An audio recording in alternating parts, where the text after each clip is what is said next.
Justin and Jiah are a couple of guys who know they're gonna die, so they're biding time by consuming content and wasting their breath. It's a podcast called Amusing Ourselves to Death. Hey, everybody. Welcome to Amusing Ourselves to Death. My name is Justin. My name's Jiah. Spared no expense. Spare no expense. It's getting him in early. Dotson. We got Dotson here. Sorry, Jiah. I just wanted to... What are you, a secret agent? Yeah, it's this man sitting next to us silently with a straw hat. His name's Dotson. He's going to be here with us as we record this. He's our benefactor here at Yeah. Amusing Ourselves to Death, Incorporated. Yeah, you're okay with that he's here, right? I have an opinion. I don't think I'm going to say it on mic. It's probably smart. Yeah. How you doing? Good. I'm doing good. We just had it's a Sunday afternoon. Sunday evening. Sunday, 8 o'clock. It's it's 7:58 by my... So we're almost evening. Before we recorded, me and Justin went over to Wegmans. In Bethlehem. It's called Wegmans. Don't get me on that. Whatever you want to call it. It's called Wegmans. We went we had to go get some groceries. Justin picked me up. We went to go A little road trip. to Wegmans. Because tonight, should we mention what tonight is? Just to kind of date when we're recording this? Sure. Tonight is December 15th, 2019. Oh, it's the night of the Watchmen finale. Yes, exactly. I'm sure there's some big sports thing going on as well, but Probably. There's usually some kind of sports thing. But yeah, Watchmen is concluding tonight. And we have an episode coming up in the very near future. with a very special guest. The very special guest. You'll find out who it is. His name starts with Damon, and his last name starts with Lynn. No, I'm just kidding. So we'll be talking all things Watchmen in a future episode. But this episode, We're here to talk about Jurassic Park.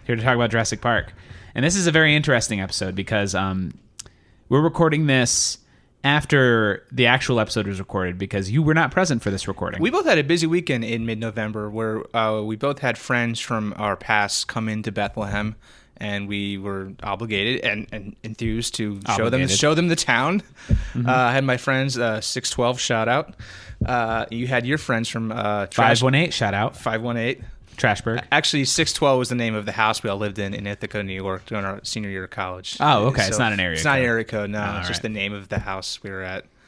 But anyway, so you guys recorded an episode on Jurassic Park. We did. And I was not present because I was probably inebriated or just... That's correct. Just not really into it that day. Yeah, no, we tried to find you. You were outside in the road asleep, and then I was like, we should do it without him. We did some karaoke outside a bar. We got some Billy's Diner. Is it still karaoke if you're outside the karaoke bar? The karaoke bar was too full, so we took karaoke outside the bar. And we just played music on our phone and just sang along to it. So like those guys in Rocky. Yeah, and then we just charged ourselves to play it. So, all right. So we're here talking about Jurassic Park. Yeah, this is one of my favorite movies. Really, I'm bummed that you weren't there for the initial episode, but that's why we're recording this so you can get your thoughts in on it now. Okay. That's great. All right, next. All right, great. Was that it? Yeah, it was good. That's it. Yeah. Oh, it was good. Yeah. Oh, all right. It's all right. Yeah, I saw a lot as a kid. I actually have an interesting story. With my first view. This is one of the first movies. This was gonna be more interesting, but you do have something. So I was I guess I was 6 years old when Jurassic Park was the first one released into theaters in 1993. 6 or just turning 7, whatever that math is. So I went with my dad. The first attempt number 1 to see Jurassic Park. Okay. The scene where Dennis Nedry gets killed by the Dilophosaurus, where he gets stalked by the dinosaur, spit on. Yeah. That it scared me. I was a kid. Terrifying. I said, Dad, I want to leave. We left. Wow, you didn't make it out. Didn't make it out. Attempt number 2. Okay. Got past the Dilophosaurus scene. I was like, all right, I've seen this guy get spit in the eye. I can make this. That's pretty far into the movie too. Then, raptors in the kitchen. Dad, I want to leave. Wow. Left again. The movie was almost over. Almost there. My dad, I'm sure he was so pissed. He's like, this movie's making $1 billion, and I just want to see how it ends. It's making even more because of you. My fucking pussy ass son won't make it through the end of the movie. My pussy ass son. I don't know what other word to use. I was just. Hey, you know, it was a different time. It was 1993. Different time. Yeah. Yeah. Third attempt. My grandparents take me. My dad's like, I'm not doing this again. So they take me, and I survived, much like something else has survived. You know, that story maps exactly how, because, you know, this is originally it was just the trilogy, whereas the first movie Okay, yeah, you almost made it through. The second movie, traditionally, everybody also went angry. And then the third movie, nobody ever refused to see it, like much like your dad. Right. Just saying his emotional journey through trying to get you to see the first movie maps really well with the emotional journey of people who sat through all of these movies. Yeah, this was pre 9/11 in 2001 when Jurassic Park 3 came out. So I guess my dad was. Was that 2001? 2001 was Jurassic Park 3. Holy The summer shit. of 01. Wow. Just I different heard they people, had a deleted scene where the the pterodactyl flies into the. Never mind. I feel like I've made far too many 9/11 references on this podcast so far. Time has passed. I think Time has passed. Yeah. Yeah. Wow. Well, actually, you'll hear later, but my friend Chris references how when he first saw it, it was pandemonium in the theater because a lot of people brought their kids thinking it was going to be just like a kids movie. Oh yeah, dinosaurs and kids. And they it's a go horror together movie. like peanut butter and jelly. Yeah. Yeah, that's great though. I love that it took you 3 efforts. 3 efforts, and then I bought it on VHS and probably wore that thing out to a nub, watching it over and over again. And it's just one of those, you come of age when a franchise first comes out, and like it just kind of every time there's a new installment, it kind of reminds you of like your mortality in a way. When Jurassic Right. World came out, I'm like, Jesus Christ! I'm like, I think I was in my mid-20s then, and Yeah. now we got a third Jurassic World coming out in 2 years. Yeah. It's happening. And Sam Neill is coming back for it. Yeah, the whole gang's coming back. The whole gang. So, but we're here to talk. So, in the previous part of this episode, you guys did talk about the first movie in general. We talked about the first movie. We talked about the book as well. Did you read the book? Read the books. What'd you think of the books? Loved them. Loved the hell out of them. I still have my copy up my shelf right behind you. Okay, I'm not going to turn around. I'm going to trust you. We are recording today at the Peg Pen House, Yes. my apartment building, because Justin thought he'd be a good neighbor and come over. Yeah, I feel like I come over once in a while. Yeah. You're always coming to my place. Right. Always borrowing cups of sugar and flour while we're baking respective cakes. Right, and when it's a windy day, also when I'm walking back to my apartment with the cup of flour, it blows everywhere. Right. So I figured I'd just bake my cake here. Right. You're more than welcome to. Yeah. And then, so you like the books, and then we also touched briefly on Lost World, and then the third movie, which we kind of just did, and then also the new movies. So what was your thought on Jurassic World? Did you like that movie? It definitely did the work on me with just like the nostalgia, like was just right into my veins, just like the music and just the perspective. This was like the sequel idea that every kid came up with in 1994. It was like, what if they do a version of the movie where the park actually opens? And so everyone had that kind of idea because there's so much dinosaurs so much everywhere. promise there. You see like just the glimpses of like what this theme park looks like. The books went in even more detail with like all kinds of like water rides and like roller coasters and the whole guest experience. So they had a lot to mine there from the novels that they really kind of brought to life in the New World movies. I feel like I would have if I had read the books more recently, because I definitely read the first 2, but the first one I skipped over everything up until the point they got to the island, like all that science stuff, which I feel like now I would enjoy. But excuse me, as a kid, I just blew past that. I was like, wow, when are they gonna get to? I want to get to the point of the story. I want to see I don't want to see a Stegosaurus. Yeah. But you like that? Did you get through the whole book? Like, I read them like in 4th of it? grade. Yeah, I mean, okay. I'm sure I skimmed that part as a kid as well. But I think I revisited the books right around the time when like when Jurassic World came out, and they definitely kind of resonate on a whole other level now that like I've taken Philosophy 101 or just kind of have a more deeper understanding of the world. Yeah. It's not like a heavy physics book. Like it's not that hard. It's not that dense, really, when you get down to it. It's like popcorn science fiction. So Lost World's even less dense. I felt like because I felt like I read that in like a day. yeah, I like the Lost World book better just because I had a map of the island. Oh, that's cool. I love that. books and maps. The hardcover. Yeah. And it's like all told from Malcolm's perspective for the most part, right? I think He's it like flips in a around in morphine perspective. It's really it's the Game of Thrones of it's the Game Lost of World Thrones. books. Yeah. We touch on that a little bit, and I think that was basically it. But you have another I guess for your amusing aperitif this week. I give mine in the episode, but you actually dove back into another element of Jurassic Park. First, let me crack open this. Sure, yeah. This I've been waiting to open the seltzer. It's a Yeah. Blackberry Tangerine Wegman seltzer. Wonderful. We had some technical difficulties earlier. I was trying to figure this out, and he refused to open his seltzer until we were recording. I was so thirsty. Yeah. I refused to. No, I felt bad. I was back like, down no, from this bit. I was like, give me like a couple minutes. I'm figuring this out. He's like, we can get my MacBook Pro, and I'm like, just, we can wait. And he's like, Give me just a minute. I'm fucking thirsty. It's because of the seltzer. Boy needs his juice. Cool. So, What do you got? 1998. I was 11 years old. Okay. Lost World went in theaters. I probably had the VHS, watching that thing every day. Wore it out down to the nub. Middle school. New game comes out on the Microsoft PC personal computer called Trespasser Jurassic Park.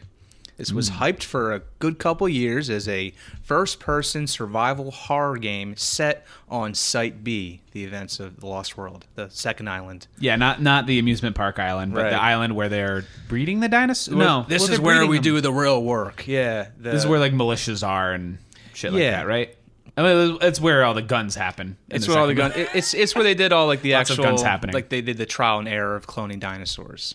Oh well, okay. Yeah, and then they Gotcha. moved those dinosaurs to Isla Nublar, which is where the first movie took place. Isla Sorna is where Site B is.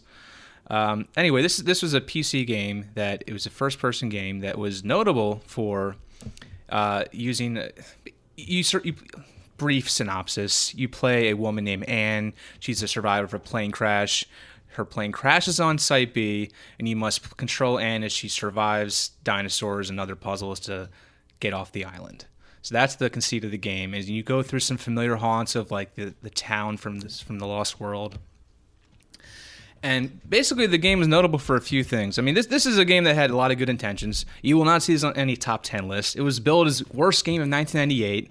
It was rushed. Wow, It was rushed to stores, to EB Games or whatever, just to make some kind of deadline. So it came out horribly unfinished. So maybe you just said this, but when did Lost World come out? 1997. So this is a year after. This game came out in the fall of 1998. I wonder what they were trying to rush. Just trying to catch that wave of Jurassic Park. I mean, they were already fervor. kind of too late. Yeah. I mean, Lost World, I feel like was not. I guess I'm sure they as well wanted it to received. come out around then, but maybe it just so some Okay. of the, game is horribly bugged, but it was ahead of its time in terms of it had a advanced physics engine where the game is it's a first person perspective.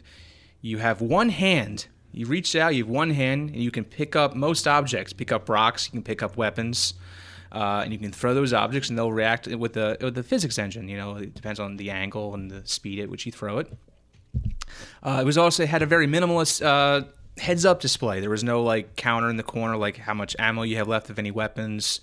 There was no map. It was more immersive. It was supposed to be very immersive. Yeah, you pick up a pistol, and the character, voiced by Minnie Driver, says, about 10 shots. You fire 9, 8, 7. You pick up a machine gun. It's feel about half full or hasn't been used.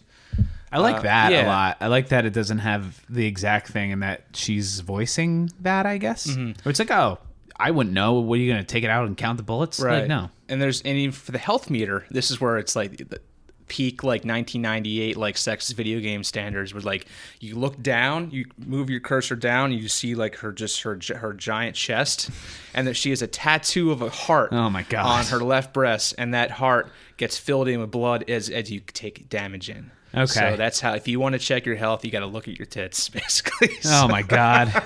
Like they could have easily like done it as like, oh, she has a heart tattoo on the hand that Right. reaches out. Right. But no, they had to No. add her breast in No. there. Yeah. Well, So again, different time. yeah, it also had a really cool feature where the character Anne you play had read the memoirs of John Hammond, the creator of Jurassic Park, and he is.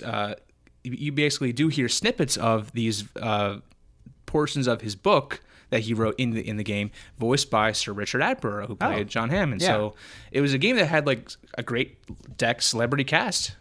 It's kind of like the Ghostbusters video game. Everybody came back for it, highly anticipated, years working on it, It was and just probably in their blah. contract somewhere like, yes, we'll pay you $10 million after the movie. Also, if we have a video game to do, then you got to show up and for a day and record lines. Yeah. So, I feel like I remember, not to cut you off, but the reading about this game in like GamePro magazine at the time. Yep. And was there scene in the game where you're driving and you see it kind of mirrors the movie where a T-Rex is in the rearview mirror? There are vehicles you can't drive. What am I thinking of? There must have been another game. There were some arcade games. Jurassic Park is a very hit and miss success for video game but it was like a adaptations. first person, unless it was an early screen cap that they left out of the game. I mean, there are like old vehicles in the game, but none of them, you could not drive any of them. Oh, okay. It was basically a walking simulator. You can't run. You just walk through the whole game because at this time PCs were not. They were just kind of point where like they couldn't really keep up with like the draw distance of like models in the background. So they just kind of had to keep it at a slower pace. So you wouldn't be loading things before the computer would crash. So you basically navigate. There's about 8 or 9 levels. You start off at the beach at the plane crash, and then the game takes you through the entire island of Site B as you look for a way to make a phone call to get rescued. And you hear snippets of John Hammond saying, oh, this was, was building this town was hard. We had to ship in Costa Rican workers. Site B became the most powerful genetics facility in the world. And it is actually kind of a really interesting perspective of John Hammond just kind of having regrets of like he basically played God and he fucked up. So due to the events of the first movie, this is a very strange thing where it actually kind of takes after the book canon. The book canon, the events of Jurassic Park take place in the year 1989. Oh, okay. Movie takes place in 1993. Right. It came out in 93. They updated a little bit, but it's not that far off. But then they also kind of merge in the events of the Lost World movie, where John Hammond has a nephew who's very integral in that plot. But he's not in the books, so it's just kind of this mixture of book canon and movie canon. And this is only like a diehard Jurassic Park fan would actually pick up on this stuff. So I had this moment playing this game. So this was a game that really just kind of this was like, this is my game. Yeah. This at that time I was playing a lot of PC games. I started like dabbling and making like websites at this time on AngelFire and GeoCities.com. Yeah. I actually made one of the very first Trespasser fan sites on AngelFire. It was just called a Jiah Trespasser fan site. And I basically just took like... .geocities.com? I think it was AngelFire. Oh, it was AngelFire. I don't remember. And all I did was I just kind of like, I came with very brief walkthroughs of each level. Like, don't forget there's an Uzi in this little cabin over there. Go pick that up. Yeah. Watch out. There's 2 velociraptors around the bend. I took screenshots of like all the weapons and some of the dinosaurs. And I never actually finished the site, but I was actually accepted on one of those, like, remember web rings? Yeah. It was like you go to the bottom of the site. I got like a Trespasser web ring. Wow. Somehow. So like if for people who aren't, if you're younger, back a web ring was it was kind of like it linked you up with the other websites that had something to do with that. It's like, oh, well, if you like this Trespasser fan website, you might like this other one. It might have just been Jurassic Park in general. I forget, but I actually did receive a piece of fan mail from this website where someone went on the site and basically was like, "Oh, good site, but do you have any substance on your site?" Basically the person was asking like, "I want to get deeper into this, but like you're just kind of giving me like surface level information." I found the Uzi, but what are your theories on the morality of creating life for other humans' amusement? No, yeah, I wasn't really. I was just basically like, here's the dinosaurs, here's the weapons, here's the levels. It's a great game. Here's the heart on her boobs. Yeah. Yeah. So that was the first. So that's a moment that really sticks out to me. Like, I got some fam. Someone I got an unknown email from somebody. Like, who the hell is this? That's a big deal. Yeah. And it was just some guy. I was like, yeah, you can do better, kid. Between the lines. I not to go off on a tangent, but when Unbreakable came out, I became obsessed with that movie, and I found a fan site much like yours, created by somebody. It was just basically, it did go deeper into stuff like that, and then for a brief period of time, maybe like a few days, I was theorizing that I might be a superhero. I might have powers. And so it's like being a late bloomer, they kick in eventually. Yeah, I emailed the guy. Yeah. And I was like, hey, do you have any advice for me? Do you think... And he didn't write me back. It was a very low point in my life. He probably had a big backlog running an Unbreakable website. Yeah, Now with Classes came out, maybe. Yeah, it's true. Maybe no time, maybe he'll get back to me. I just have this anxiety that email is sitting in his inbox somewhere, and he's just holding on to it, and it's gonna come back to me one day. But anyway, you replayed this game. I did replay it. It was a hell of a thing to do. It's a PC game. This has not been re-released on Steam or GOG Games. They never remastered it.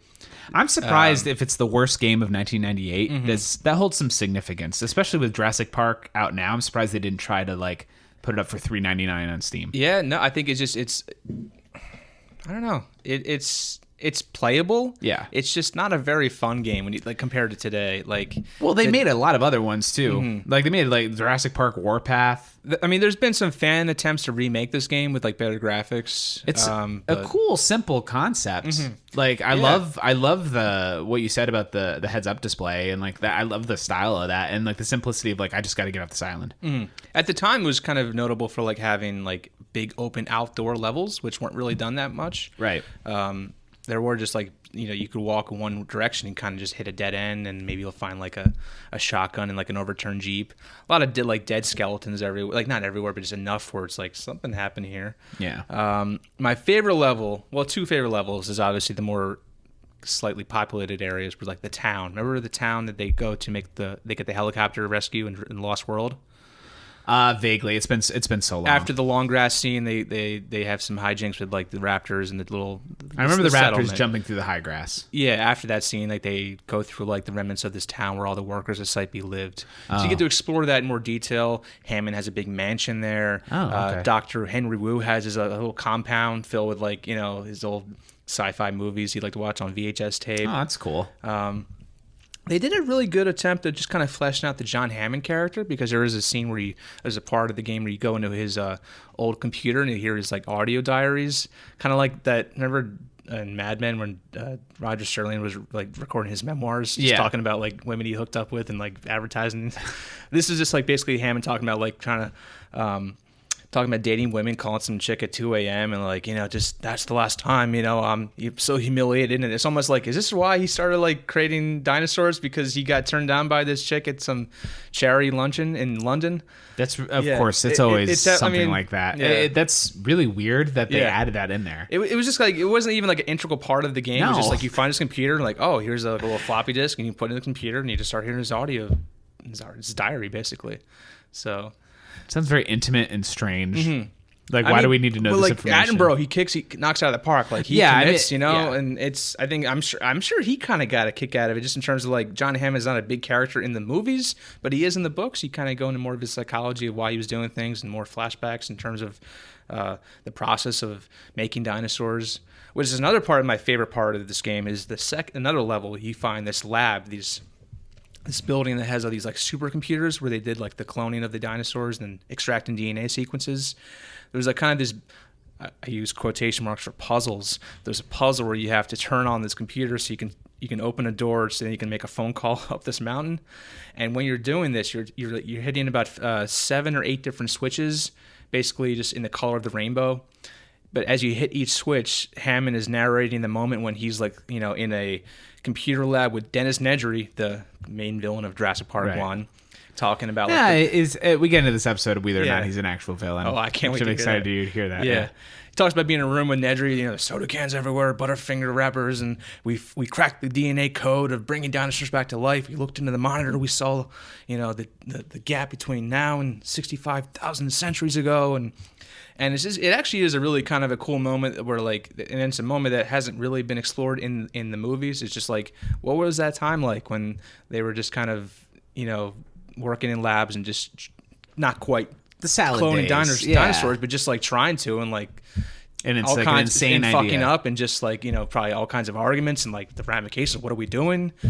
So they actually kind of capture a little bit of that in this like kind of pivotal part of the game before it kind of starts hitting the end game. So yeah. That stuff's very interesting. Like the having to like shoot raptors and find guns and stuff like that is far less interesting to me. Yeah. But the fact that you're like, oh, cool, it's like Myst, where I'm solving puzzles, and then it gives you like a little taste of like exposition or like world building stuff. I like games like that a lot, like Gone Home.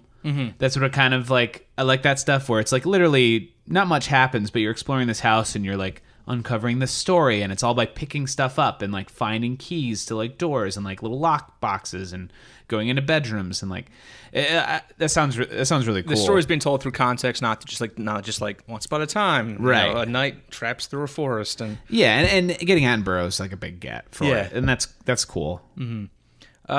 So yeah, that's the game. It's basically just like you kind of go through about 8 or 9 levels of wilderness and like all the dinosaurs. It's kind of a shame because you do encounter velociraptors, Tyrannosaurus Rexes. They're all they make an attempt.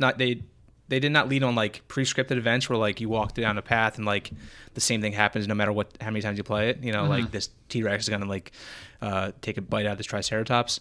They kind of just like plop the dinosaurs in the levels and just kind of like had their AI just determine what they want to do and where they want to go. So, but the raptors are very slow. They just if you can see them coming from a mile away. It is there were some kind of frightening moments where like you hear the snarl in the background. Ugh. And you know there's like one right around the corner. Scary. I wouldn't be able to play that game. In my replay, I just turned on infinite ammo, so I don't have to worry about like trying to forage for weapons. Because when you did that, when she picked up the gun, she's like, "It feels like there's infinite ammo in this shotgun. It feels infinite, yeah." And she's like shooting it. It's like, why won't it run out of bullets? Yeah. And then the final level is just like you climb this mountain and this like rooftop satellite uplink to like call the Navy, and they think it's like a prank phone call for like 2 seconds. Like, no, I'm actually on Site B. Like, oh, we'll be right there. And you think the game's almost over, and then you get to climb more of a mountain, and the final boss is a big raptor. That's it. Just a big raptor. You've been like killing raptors all games. Big raptor game. on top of a mountain. It's just a big raptor. Just spawns out of nowhere. Not the T-Rex. And then even after that raptor, you gotta like just like throw a couple boxes on another box. You can jump on this other box to get over to the helipad. That's the definition of puzzles in this game, is just box puzzles, just jumping on boxes. How do I get up there? Yeah, how do I get up there? I got to pick up this box. It was like at the time it was very revolutionary because the whole physics engine I was talking about. That's what they're showing off. You pick up the box. You had like apparently just like you can all kinds of like strength in your one arm because you didn't have a second arm. The second arm was on your side. They didn't have like the computing power to set 2 arms at once. So just one arm. Pick up the one big like had the computing power to put the breasts in box. Though. Yeah. Had to fit the breasts in there. Mm-hmm. Couldn't get the other arm though. Yeah, too much. Yeah. They're late working on those that so, tattoo. Do you actually get rescued, or you get rescued? All right, and then it's just like you get home. Your character. There's like a kind of a pre-rendered cutscene of like your character getting home and like your best friend calling on the answer machine, like, "Anne, where have you been? This is like the 100th message I've left you. Well, don't even bother calling me back if you don't have a good excuse." And then the character just throws like a velociraptor claw at the answer machine, like, "That's my excuse. I had to fight some raptors." That's funny. Yeah, it was not bad. But for like a character you know nothing about, like the opening animatic is just like her in a plane throwing up in the bathroom, and then the plane crashes, and they're on the island. I almost expected the ending to be she just like InGen just shows up and kills her. Yeah, right. You know what I mean? Like Half-Life, it's like you've seen too much. Yeah, yeah, we're taking you. Well, out. no, I mean it's all classified shit. That or like ends like kind of like a dark ending where she's like just put it, or at least interrogated, being like, you'll never talk about this to anybody. No human characters in this whatsoever. Okay, even like just the voices. It's just the voices. Yeah, clearly the game had money, but just they were using it on other things. Yeah.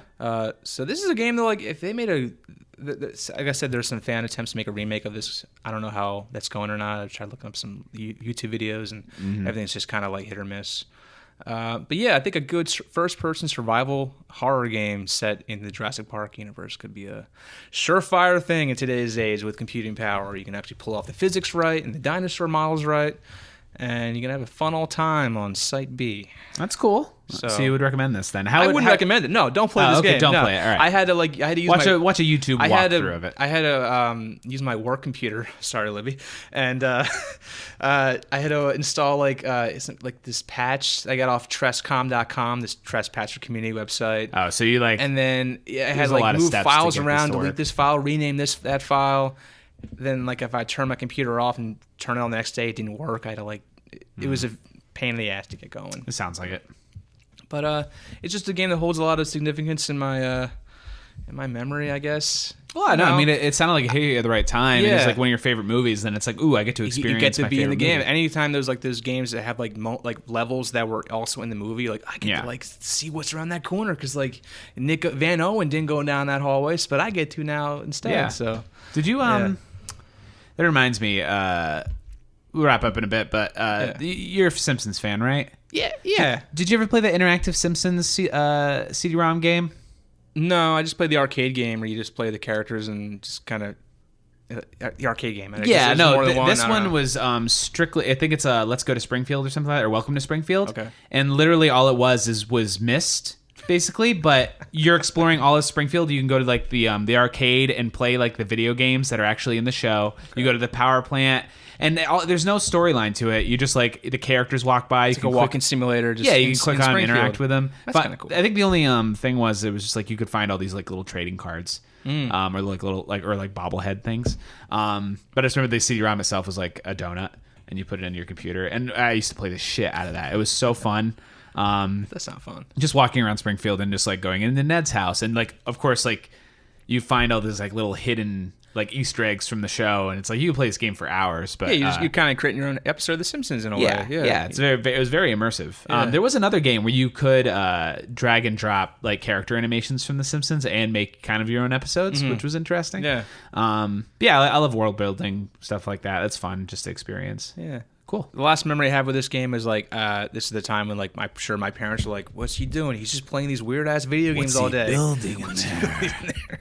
I bet he gets a lot of mail. I'm playing on like the family computer, and my dad like crosses by and he's watching me play for a minute, and he calls my mom in. And he's like, "Nancy, come in here," and I'm like, "Oh, cool. I get to." I thought that they were gonna like ask like, "Can you show us how to play?" Or like they were like, "What's my pussy ass son's doing?"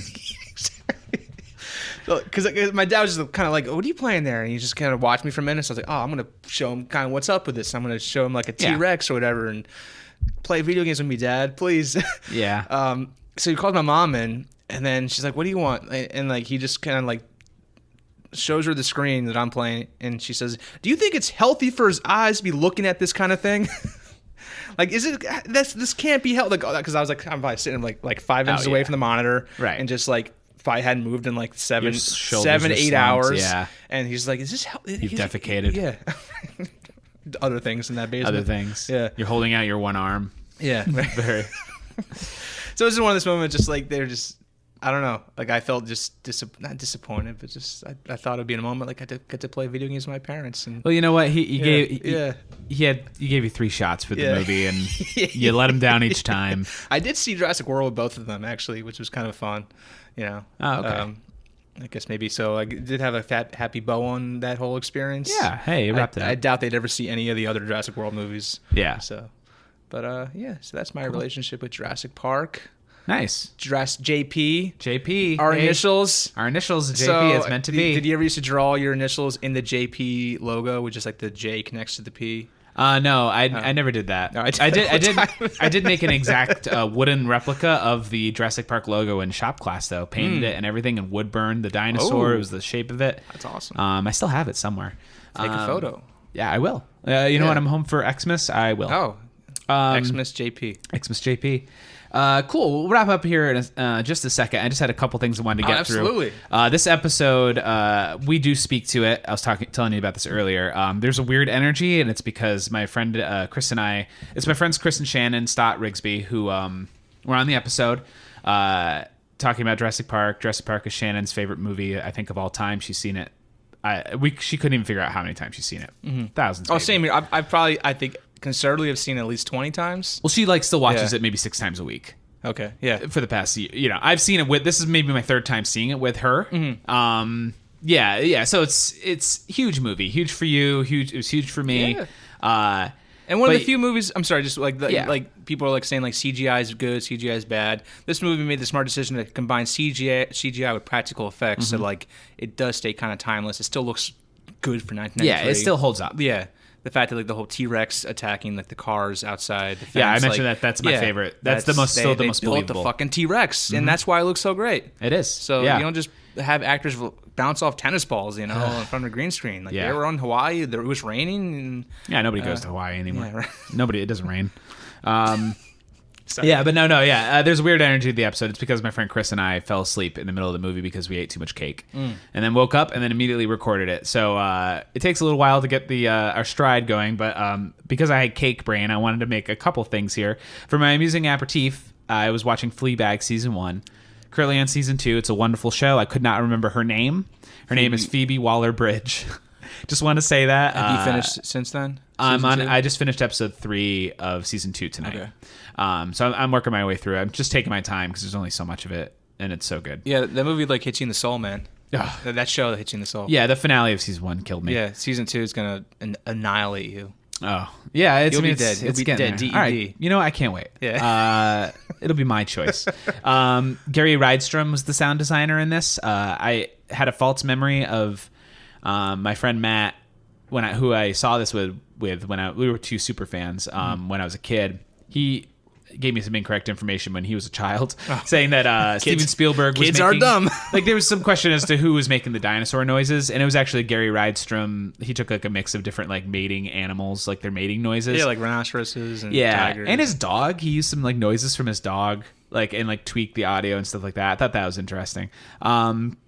Yeah, that's pretty much it. I just wanted to mention those couple things that people who are relying on accurate Jurassic Park crew information. Yeah, I just listening back, I was cringing and I was like, "Fuck!" I didn't do any research. I should have. Yeah, that's why I don't listen back. I don't. Yeah.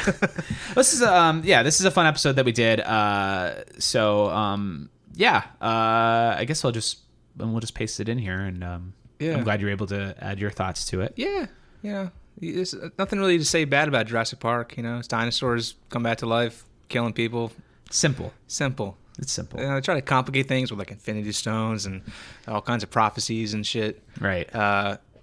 My one criticism of the franchise is I think they would have been better movies if they had whole new characters in each one instead of having the same people go back. You saw this more deliberately in Jurassic Park 3, and I think we're going to see it in Jurassic World 3, where they're bringing back Alan Grant, Ian Malcolm, and Ellie Sattler.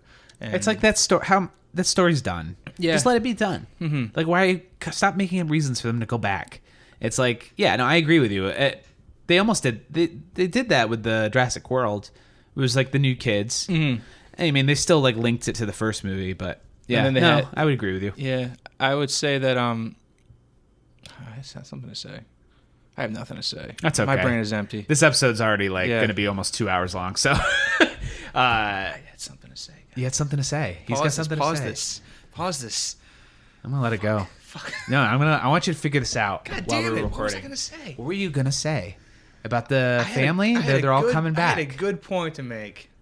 You keep it simple. The dinosaurs, the family, they're all coming back. Oh yes, okay, got it. Edit point right here.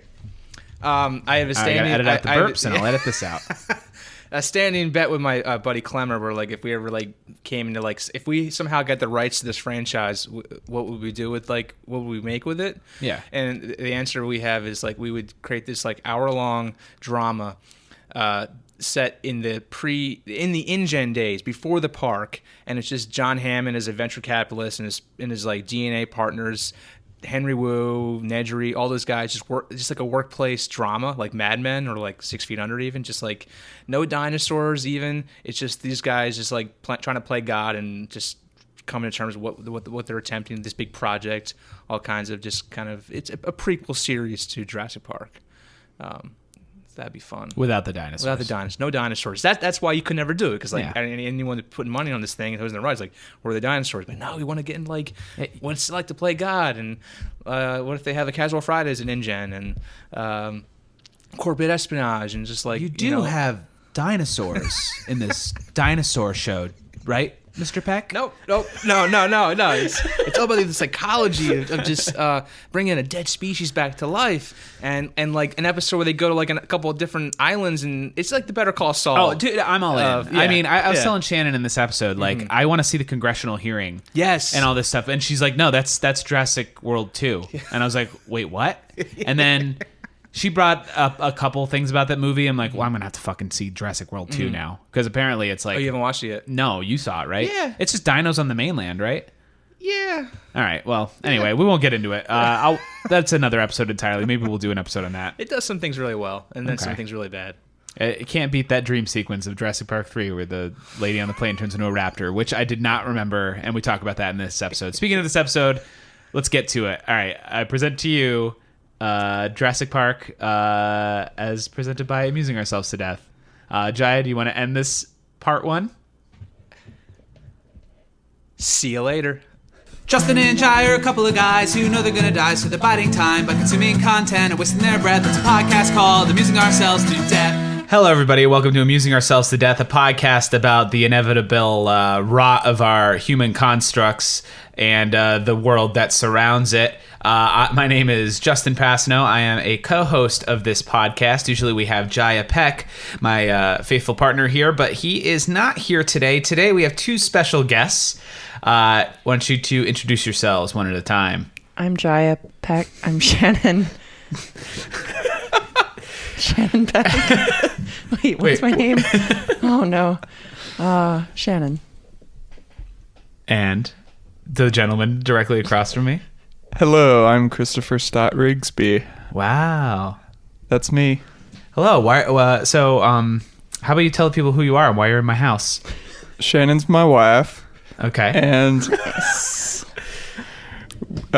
we know each other from playing music, and I know you from playing music.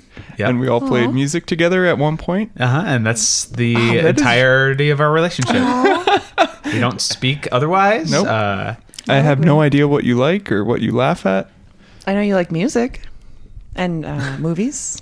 Yeah. I mean, does anyone that plays music really like music? No. I don't think anybody that does art really likes art. They just want attention. Yeah. Just screaming into the void. Yeah, thank you for joining us, me, today. I'm so You disoriented. do have a cardboard cutout of your co-host. Of Jiah? Of Jiah. Here? Yeah, we got a cardboard cutout of Jiah here. Oh, wait, aren't you going to edit him into this so we have to respond to him, too? Yes. Yeah, Hey, okay. Jiah. What do you think about this, Jiah? Doctor Strange was a one-off villain. That's offensive. Wow. I don't know if I should continue doing this podcast I with actually agree. Oh, wow. you. Wow. Oh, no. Oh, no. You is agree a- with that? I mean, This is a hot button topic. women inherit the earth, am I right? Oh, that relates to what we're talking about today. Hey. Yeah. In case this is your first time listening to this podcast, this is a podcast where we discuss the things we love, specifically any kind of content, art, media, TV shows, films, books, comic books, chairs. There's going to be a chair episode, I swear. I'm so excited for this episode. Yeah, it's going to be great. Not this episode that no, we're the doing, chair episode. but the chair. This episode's going to be specifically. fine. Yeah, it's going to be okay. Today, we're going to be discussing the Steven Spielberg film Jurassic Park, Boop, boop. the original and the best one, in my opinion. Sped no expense. That's, of course, the theme song by John Williams. Are there copyright issues if we do that? No. No, we're fine. Great. No. I love Jonathan Big Willie Williams. Big Willie Williams. Yeah, everybody loves him.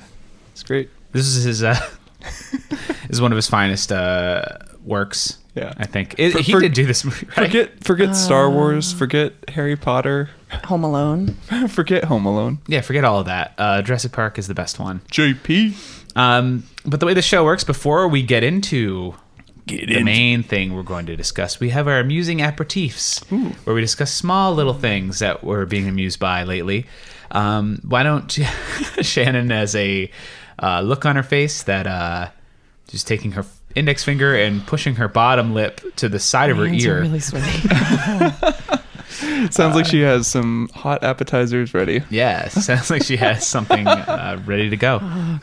You prepared for this podcast and are completely professional. Never been on a podcast before. Welcome. Shit. Shit. Well, Chris, do you have anything lately that you've been super into? I do. I just finished the entire run of Michel Fife's Copra, which is What is that? It is a self-published comic, but it just got picked up by Image Comics, so now it's being distributed and printed through Image. They collected his 31 issues, I think, into 5 volumes that you can read, and I definitely recommend everyone picking those up. he writes, illustrates, letters, colors, everything himself, and continues to do so even in the new volume that's coming out through Image Comics. What's this comic book about? So, Graphic novel. No, I think it's like the whole point is that it's a ongoing monthly comic. Okay. So he's inspired by like DC Comics Suicide Squad from like the 1980s. So it's kind of like a group of bad guys or like, villains in like a superhero world that just suck and are like forced to kind of do this secret government op, things. And they have characters that are inspired by like Marvel's Punisher or Doctor Strange, but there's this like twist, so it's kind of like this like weird fever dream or memory of comics that we all enjoyed growing up and reading, but a lot more adult content. I guess there's a lot of violence and blood, but it's just artistic. Like every page just looks really beautiful because like some characters are colored with colored pencil, others crayons, and some there's like these like weird from another dimension, these aliens that are like just like pencils, like just the way they're shaded and stuff. And I don't know, it looks wonderful, and the story's really, really good. So That's I awesome. highly recommend Cobra. Awesome. That sounds really cool. I just thought of something. Okay. What? Sorry. Is that No. Okay. Yeah, This is your share. Yeah. Now you do your share, and then I'll do my share, and then I'll actually tell the audience who you people are. Oh, okay. But yeah, go ahead. What do you got, Shannon? We watched Barry, almost all of it. Yes. That was cool. Season one. Season one, yes. Yeah. Chris and Shannon are visiting from the snowy region of Plattsburgh, New York. They're visiting me here in Pennsylvania, and we've been binging the first season of Barry. You're been a enjoying it, delight. Shannon? I like it. Yeah. I like it a lot. Why do you like it, Shannon? Bill Hader's nice. There's good comedy. That guy from Happy Days, isn't it? Henry Winkler. Yeah, Yeah, it's nice. Yeah, nice. that's just got a great cast, and really good cast. it's a good mix of, It's I feel, intriguing. comedy and drama, like action. The episodes are manageable. Mm-hmm. Yes, Yep. it's important for content. It's like a half hour tops. Yes. Yeah, it doesn't seem like there's any filler, and the emotional roller coaster it kind of brings you through, because there's like that romance interest and then like super violence, but Yeah. then also just really funny, awkward interactions that are pretty great. Yeah. It's a good watch. This is my second watch you're- of it. Shannon, you were just giving your microphone thumbs up. Yep. What are you trying to For say? the listeners at home. Oh, well, that's great. That makes good audio. Yeah, I think she was giving a thumbs up to your opinion of the. Oh. Okay. Yeah. I think. Wow. Yeah. You- Yeah. No. Yeah. Right? Yeah. No. Yeah. Okay. however you want to interpret it. Yeah. You can Definitely. decide. Please write in to Justin's podcast and let him know, what you, the viewer or listener, believes the thumbs up meant. Yes, please write me. Please. So Justin, what do you His like? address is 7. Stop it. What I've been into recently is I just finished the first season of Fleabag. It's an Amazon Prime show. It's really good. 6 episodes? I think. Yeah. 6 to 8. Yeah. It's very, very funny. Again, just like Barry, kind of crushing and but very funny. Yeah, I don't remember the woman's name who wrote and acts in it, but she's incredible. You guys can look this up. I mean, I didn't prepare anything.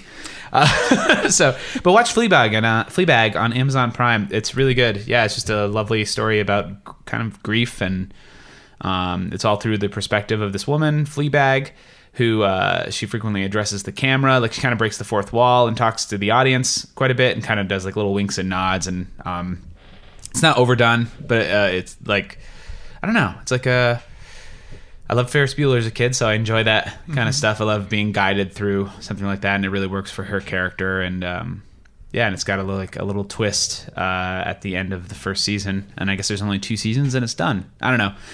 I was late. I was very late to the party on this one, so everybody already knows about this show. It's won a ton of awards, and I decided maybe I'll give it a shot, and I did, and I love it. So surprise, surprise. Yeah. That's my thing. What about you, Jiah? Ant-Man.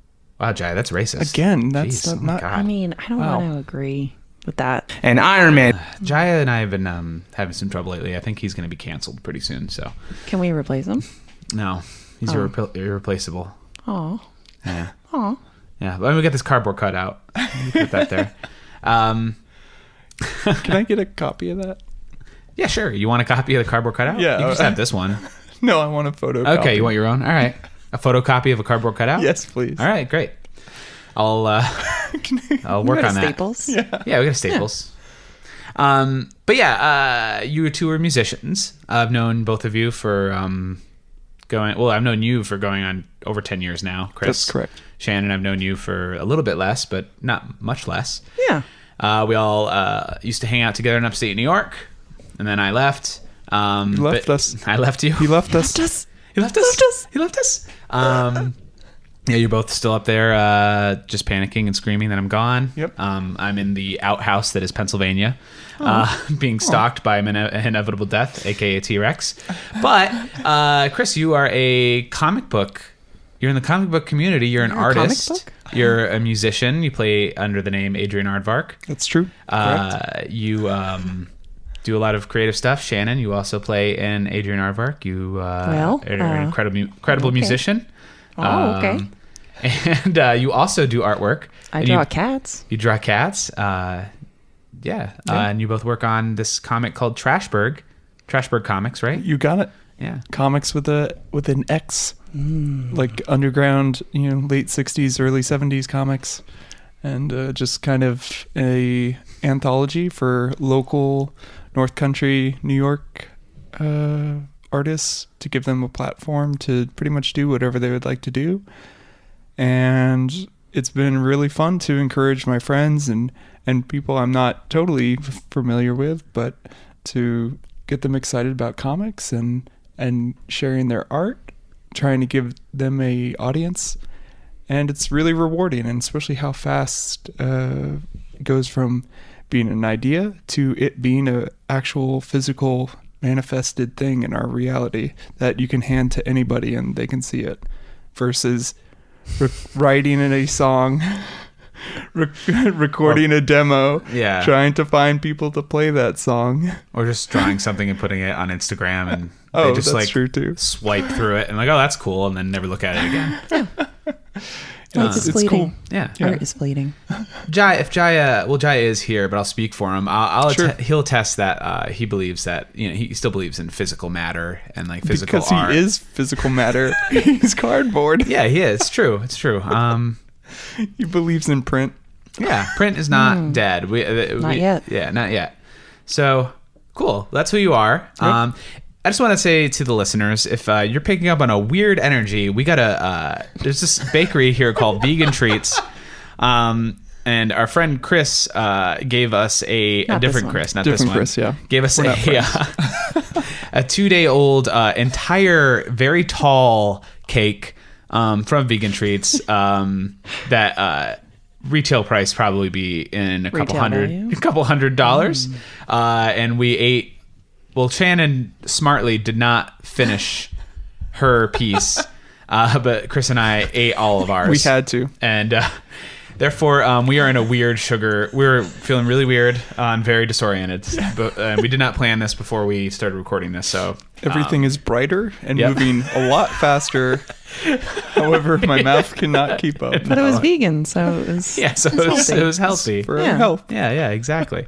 But yeah, let's get down to the nitty gritty here. Jurassic Park. Let's dig into it. Let's dig. We're diggers, right? Let's dig into it. So I passed out during this movie because I ate too much cake. So As did Chris. as far as I know, Pretty sure I drooled on myself. I got to that part. They were sitting in a tree, and all the dinosaurs were looking at them. Then I woke up, and they were on the helicopter home. So Everything worked yeah, out. I feel like Well. it was a good movie. That's the movie Jurassic Park for me. How about you all? I was there for it. Yeah, let's before we get into the plot and stuff like that, how did this movie find each of you? Like Like digging back. let's dig back into our memories here, much like Sattler and Back in Grant time. in the Montana desert. Chris, Badlands. Badlands. The Badlands. Yeah. Justin. How did you? Tell me about the first time, if you can recall, you seeing this movie and how it made you feel.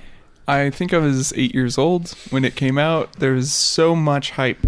This was like the biggest movie of 1993, to the point where I had a magazine. I think I had, a few of the toys. I definitely had Alan Grant, and I had a Velociraptor, and I don't think I had the big T-Rex. I think I had T-Rex Jr. It was just like a smaller version. Yeah, it was a smaller Not version of the life T-Rex. Well, It was the T-Rex value pack. Well, we know your experiences with large lizards toys. Chris was telling us earlier how he used to have a 4-foot Godzilla that would terrify him. So I'm sure your parents were like, we're going to get him the small The T-Rex. small one. It comes with a pacifier. Yeah. And you enjoyed it? I was very excited, and my father took me. My mother just had my sister, Katrina, who might be listening to this. Hello, Katrina. You don't remember this?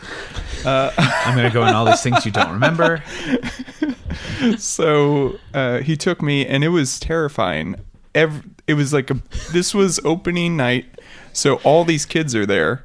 And this is before the news got on this whole news headlines of, this isn't a kid's movie, don't bring your kids to this movie.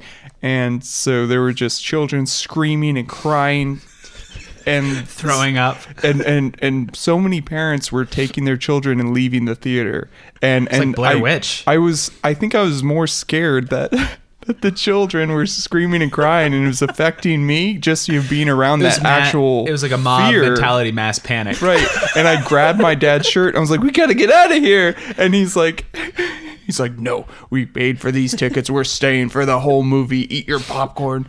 And so in terror, in tears, I stayed through. And I'm glad I did. I'm glad everyone, it kind of works out for most people. But yeah, that's my experience with Jurassic Park. And then I saw it on VHS from Blockbuster, and I really loved it. I was able to, we had a much, much, much smaller TV, and it was a little bit more digestible, just like T-Rex Jr. Yeah, you could look away. Yeah. So Cool. What about you, Shannon? I know you've seen this movie. How many times would you say like a you've seen handful. this movie? Okay. Okay. I don't know. Ooh, doing a little Pass. Goldblum. Interesting. Well, there it is. I was 3 when it came out. Okay. So I don't remember anything. So I'm going off things my mommy has told me. I loved it. And I saw it in the theater. When you were 3? Yeah, she took me to the theater. Oh, wow. And I loved it. I was one of the children that was not screaming, I guess, or I really loved being afraid. I don't know. And then we had it to watch at home on VHS. And I guess my favorite part was when the lawyer gets eaten on the toilet. She said I would always call everybody into the living room for that part. Everybody gather hated around. lawyers. Yeah. Everybody gather around. I'm thinking. I know my family life was tumultuous at this point, so I've been trying to build the blocks of why I love this movie so much. I need to hash it out with my mom for more. you. Yeah, I think so, and I loved the violence and terror of it, and maybe it made me feel like I had stability in my life because these children were being threatened for their lives. So maybe that's why I loved it. It's okay. This is a therapy podcast. Yeah. Oh, okay, great. Yeah. So yeah, I'm still figuring that out. Did you well, I guess you were very young, but did you have any interest in dinosaurs before you saw this movie, or did this movie kick off like a love? Because I know you do love dinosaurs. Yes. What came first, the dinosaur or the movie? Oh God. I don't know, because as a little girl, I think I was encouraged to have dolls more than dinosaurs, maybe. I don't recall specifically having an infatuation with dinosaurs before this. you were into Land Before Time. Oh, I loved Land Before Time. Yeah. Well, Tree stars. Yeah. Oh, yeah. Look delicious. Oh yeah. Yeah. I mean, you're gonna eat a leaf, you're gonna eat a tree star. Yeah. Yeah. But This yeah. podcast is brought to you by Tree Stars. Tree Star brand leaves. They're vegan. Yeah, they're vegan. Like that cake in the fridge. Yeah. That's awesome. Yeah. Okay. I guess so. Yeah, I mean, I don't think I've ever asked you this. Maybe I did. I don't remember. Oh, thanks. But I know that you have seen this movie more than a handful of times. Yeah, and, like a bunch. What's that would on you your arm? say? Yeah. Oh, Oh, God. that's a good visual. Yeah. For the listeners at home, I have an arm Yeah, Shannon arms. has an incredible tattoo on her done arm. by Lita Gray, based in Philadelphia, PA. Yeah, look up Lita Gray on Facebook. I don't know if There's, she wants you to do that or not, but do it. Don't look her up. Look her up. I don't know. It's if you're curious what the tattoo is, You it's gotta guess. Three guesses. Villa. Well, you can guess it. yeah. We'll leave it at that. Yeah, I wanted to talk about this with you specifically, Shannon, because I know you're probably the biggest Jurassic Park fan I've ever met, aside from my friend Matt, who I saw this with. I'll fight him. Yeah, well, he's dead, so good luck with that. Good luck with that. Great Way to make it job, weird, Shannon. Well, A dinosaur I'll fight him. ate him just while he yet. was on the toilet. You are unplugging her microphone. All right, Jiah, get in here. Jiah, what do you think about this? Ant-Man. Oof, wolf. Man, Okay, jeez. jeez, you're in a it. weird mood today. I'll fight him instead. All right. I also saw this in 1993. I was 10. An election was happening either before or after this or during. I don't remember. Did you vote? I didn't vote. Wow, way I to tried and go. they wouldn't let. I know. Sorry. You know what? I'm a centrist. I just want to ride that line. If I did, I would have written in Jill Stein. Not to Yeah, get political.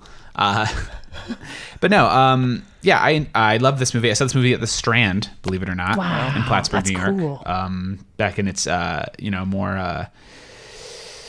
We're not going to get into the Strand. I saw another Steven Spielberg movie at the Strand, Minority Report. Oh, Yeah. I have a memory of seeing 3 movies at the Strand. No, 4. Sandlot, Minority Report. No, I didn't see that. I was like, were you the other person in the theater? No, There was nobody else. It was there. Jurassic Park, Rookie of the Year, and then what's that Rob Zombie movie? House of a Thousand Corpses. Yes. 3 very similar movies.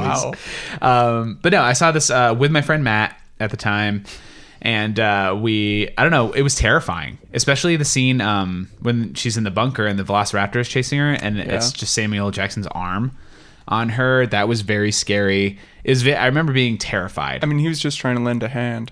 He was. You guys, it's gold. And Goldman. I love Jeff Goldman. He's great in this movie. Yeah, I know. I mean, I don't know anybody who didn't like this movie at the time. I loved it. Bought it on VHS. Got the I think the Lost World one had the hologram. Oh yeah. We'll talk a little bit about Lost World as well. But yeah, I don't know. It was great. It really affected me. I also had some of the toys. Did you have a Jurassic Christmas? Because I'm trying to think back. I think I really did. A lot of kids had a Jurassic Yeah, Christmas. I mean, it was that and Batman the animated series for me. So that was It's good Christmas. it was a good Christmas. Yeah, I had the gate. Oh, I had really? The gate fence with dude. the fence thing. I had the car. Oh man. I had Grant. I had Sattler. I had not the T-Rex, but I had I think because they came out with all these dinosaurs, and I remember they had the dino damage. Oh, yeah. Pieces of them would literally fall off. Yeah, I think that was about it for the toys that I had. But I remember they had even more insane ones. I remember the big T-Rex and wanting that. Yep. It's Pushing weird. the button, listening to it scream. Yeah, exactly. Oh, I feel like the fence thing I had was supposed to be the T-Rex pen, but they sold it separately. Yes, they did. That makes So, sense. Cha-ching. cha-ching. With the soundboard, we can. Oh yeah, let me hit the. There we go. There we go. Ha ha ha! Yeet.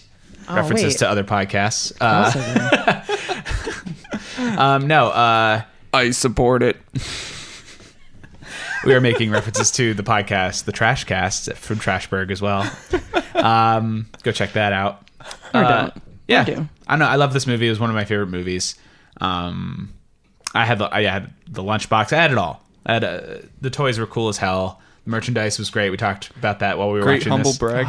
Great humble brag. I have some toys from it now. I have a little Sattler, a little Grant, a little Goldblum, and is there one more? It's supposed to be Nedry, but Oh, yeah, no, it doesn't it's look not. like him. I No. definitely had that when I was younger because his arms came off, which Nedry's arms don't come off in the movie, but You could do that to Use the your toy. imagination. And then there's like a little baby Dilophosaurus, and I really wanted that little baby Dilophosaurus toy. The most terrifying dinosaur in the movie. But he's so cute as a little baby. Aw. Yeah, I feel like this was also the rise of. This was, I guess, start getting into the movie. You mentioned the Jeff Goldblum's character Malcolm, because it wasn't ID4 like Independence Day the next year. It was 1994. Yes, yeah, you're So right. I think this is the rise of like the beginning of Jeff Goldblum being a huge part of our generation. Yeah, as an action hero. Yeah, and just like just an insane personality. Yeah, let's start getting into Jurassic Park. So yeah, of course we start. This is good content.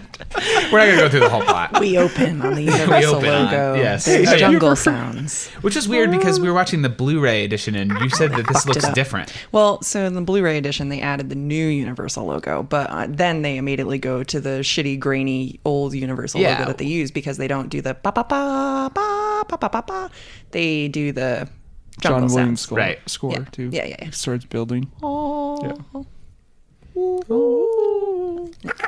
It's just weird. They should just kept the old one in there. I don't know why they need to add both Blu-ray. logos. I don't know. So you know that it's Blu-ray quality. I guess so.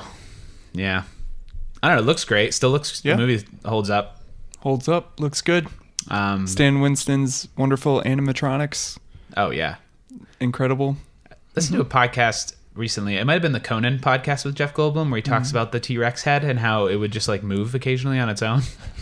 And they told people to stay away from it because it was like could fall over on you. dangerous. Unwieldy. Yeah.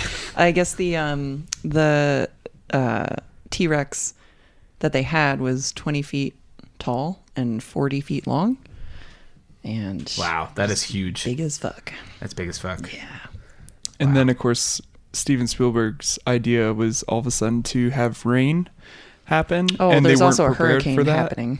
And so the T-Rex kept getting wet and would like kind of like short circuit and just like glitch out, and then they'd have to stop filming, kind of Using like the ShamWows to dry it off. Well, it wasn't Wow. ShamWow at that point, but Oh. drying it off in between Pre-ShamWow. takes. Yeah. Pre-Sham. Wow. Wow. Just sham. Me. So, hey Steven, yeah, we built this incredibly expensive, incredibly like delicate machinery. electronic. Can we have it rain now? We didn't make it for that. Well, I think it should rain. Okay. I think it'll be better. Yeah, it'll work out. That scene, I think that's the scene that holds up the most is the T-Rex attack scene as far as like visual effects. There's a lot of puppetry, a lot of animatronics, and CGI. yeah. Yeah. Well, yeah. I mean, But there's yeah, but they I mean, he wanted to use the actual puppets as much as possible. yeah. I think it's the mix that makes it best, the best, the even mix of both that makes it hold up. And the sound I have cake brain. the sound engineering really sends it home too, because all the sound effects, like everything the dinosaurs do, is everything the dinosaurs do. Everything the dinosaurs do Guys, you're is pretty drunk on cool. cake. It's so loud and impactful. Well, this was the first movie to use the digital, the DTS, digital theater system. okay. Is that what it is? Yeah, like the yeah. full surround. Yeah, because Steven Spielberg wanted it to be like, you're feeling it now. You're going to shit your pants watching this. It's going to be a ride. yeah. The movie's a ride. Yeah. Yeah. Just Yeah. like it's a Ride? theme park. Oh, yeah. Right? Just like well, the ride. not anymore. R.I.P. Well, it is. No, Well, it's still. I mean, it's It's just new. different now. It's the Jurassic World Upgraded. Yeah. ride No more park. It's a world. at a Universal in Yes. Florida, Yes.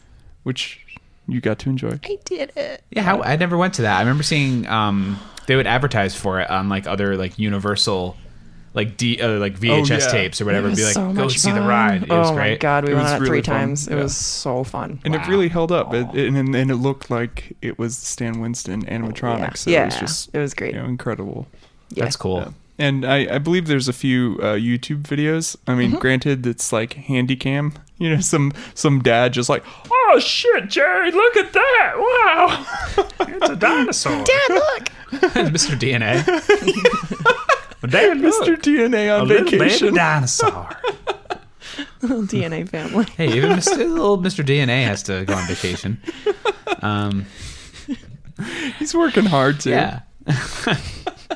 But yeah, no, we were talking about it. The copy we watched Like, I mean, I've seen this in the theater a few times now, especially when they re-released it in 3D.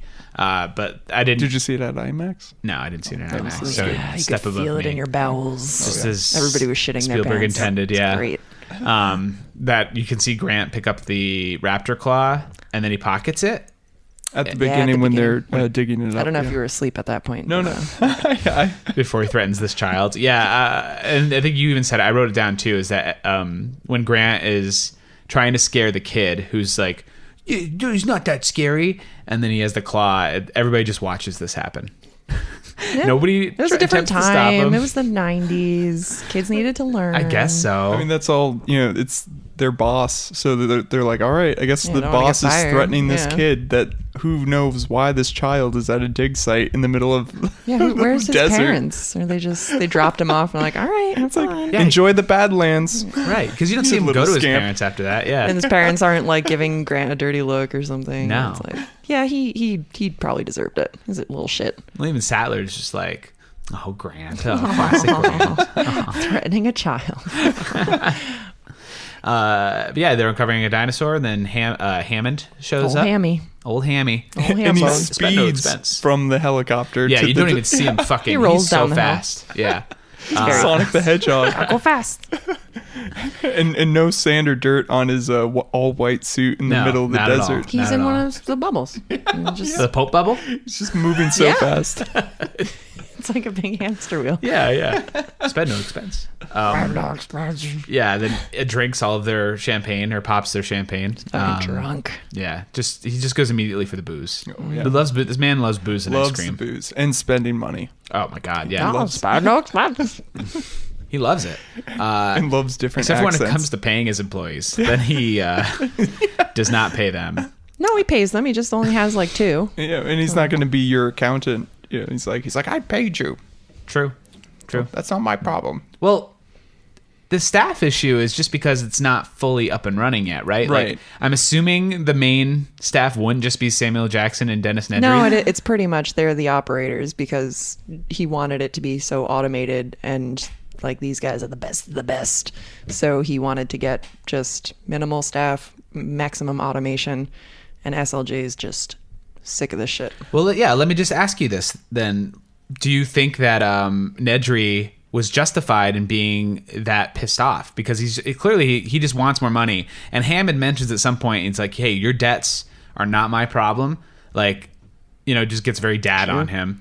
But it just seems like he's in charge of something so massive and so many human lives are in danger and resting on his shoulders that he's stress eating. And you have butterfingers? Yeah, it's like, leave the fucking guy alone. It's I like, offered you one. yeah. You clearly aren't paying him enough where he's like gonna, risk his life and, to like His sneak mental these health embryos isn't- out. Yeah. Well, that's what Yeah. Nedry mentions to Dodson when they're sitting there at the cafe. He's like, that was Hammond's mistake when he's like, don't get cheap on me, Dodson. Right. Yeah. Yeah. So it's like, do you think he's just super greedy, or do you think he's like, Hammond really mistreated him? Both. Both. All right. I agree. I this is the first watch where by the end I was just like, Nedry, well, maybe Hammond didn't, he's sparing no expense when it comes to his park, but not with his employees. Maybe you should have hired more of an IT team instead of this one idiot. Boom. Yeah. Roasted. And probably have better benefits too. Yeah. True. He probably is. I mean, he's going to need him. You know what candy he was eating? God. But yeah, I think we all agreed is that the theme, I think you said it, the theme of this movie is people got to get paid. I mean, it Bitches was need you. their money. Yeah, bitches need their money. Yeah. So then they go to the park. We get to meet the lovely Malcolm, and his rock star is the coolest mathematician, or what is he, a physicist? I don't know. Chaotician. Chaos theory. And he's just like slowly touching Hammond's knee. And Yeah. he's like, Wow.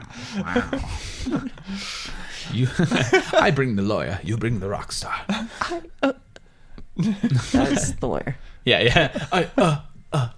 The opening of this movie, terrifying, because you only see the eye of the raptor, and then you get to see the worker get like sucked in. Oh, yeah. And you get the lovely Shuta Muldoon. The first note I made of this movie is Muldoon is great.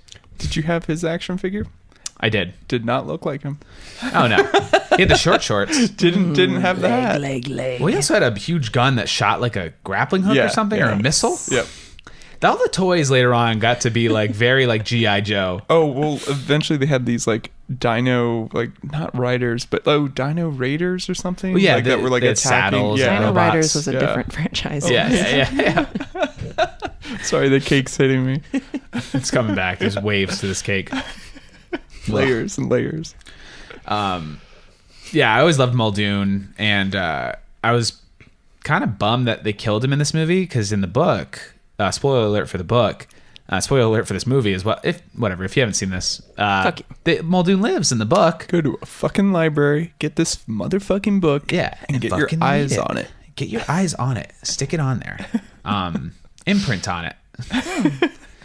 When you were telling your story, Shannon, not to digress from the topic at hand, when you said you were 3 years old and like watching this movie the first time, it made me think of the baby raptor coming out of the egg, and just like it's like, oh, it imprints on the first thing it sees, and it's like you're just that little raptor just watching this movie. It imprinted on me. It did. Came out of my mother's came womb out- in yeah. the theater. Your mom brought a big egg into the theater, and you hatched, and then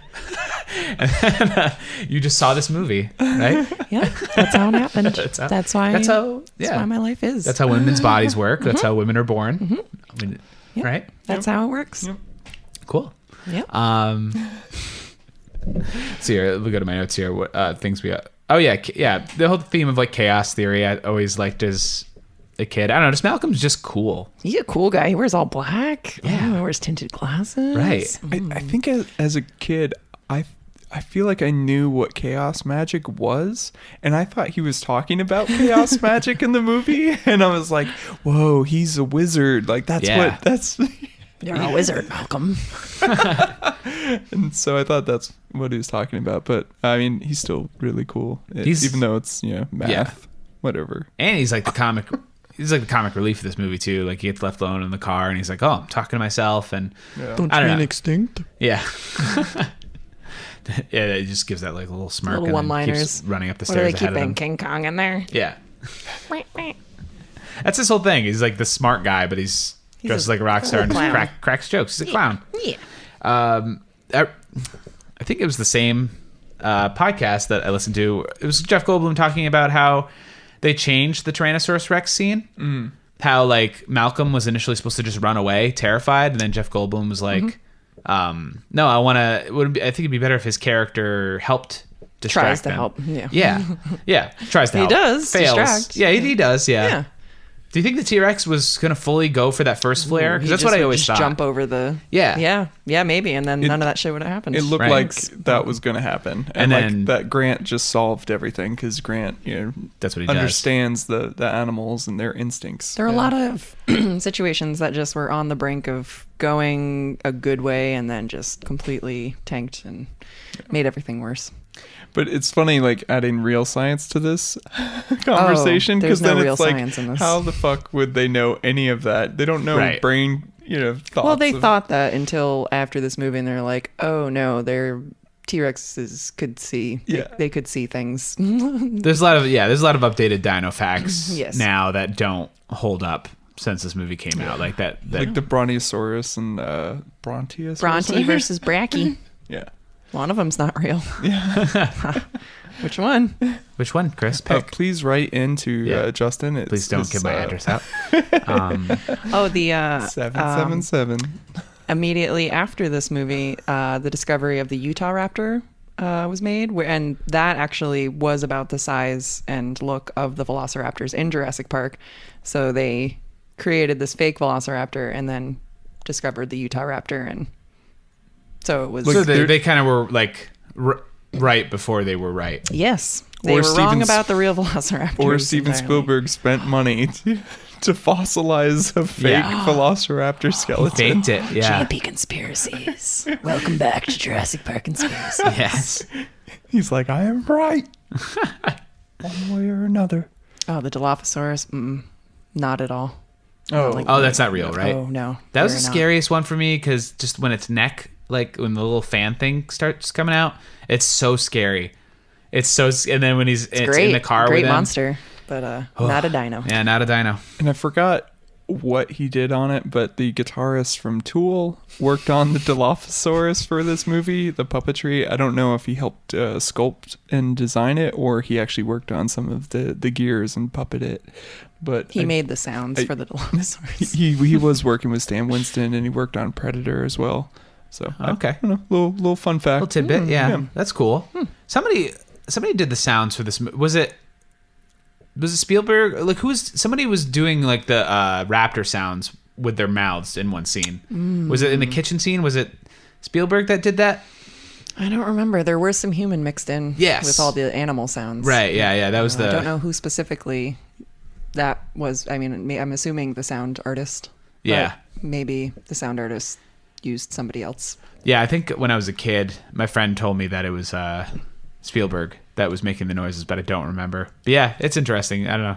Do you remember fun facts like from our childhood before the internet and like before we actually could like Look it up. fact check? Yeah. And then just making up chaos. It's like Spreading they're married disinformation. in real life. Yeah. It's like, are they? Oh, okay. I think Shannon's looking it up. Well, she's doing that. Yeah, I discussed while we were watching this. I wasn't sure if Grant and Sattler were together like the whole In time. the film, yeah. In the film, yeah. Because they don't really act like a couple. They kind of do. I guess it's more subtle. Yeah. But in the book, it's more of like a...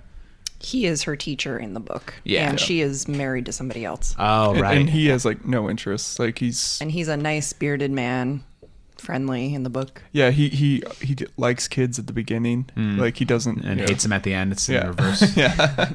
He actually kills one of the kids in the Yeah. tree. Yeah, the book is he does a lot more murder. And then the ages of the kids are switched.